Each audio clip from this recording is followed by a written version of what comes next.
আচ্ছা, কাঁধে ব্যথা মানেই কি ফ্রোজেন শোল্ডার? তা কিন্তু নয়। আপনাকে জানতে হবে আসল কারণটা।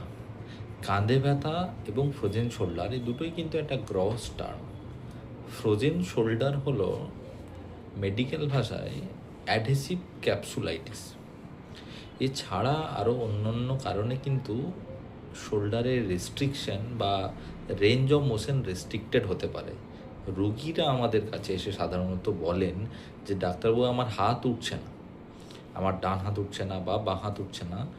হাত ওঠা না ওঠার পেছনে কারণটা কিন্তু অনেক কিছু থাকতে পারে। ফ্রোজেন শোল্ডার হলো একটা গ্রস টার্ম যেখানে শোল্ডার ফ্রোজেন হয়ে যাচ্ছে বাই সাম প্যাথোলজি। আন্ডারলাইন সেই প্যাথোলজিটা কিন্তু অনেকের আলাদা হতে পারে। যেমন এর প্রধান কজটা হলো অ্যাডহেসিভ ক্যাপসুলাইটিস, তেমনই আমরা অ্যাসেসমেন্ট করতে গিয়ে কিন্তু পাই যে আরও অন্যান্য ডিজিজও থাকতে পারে।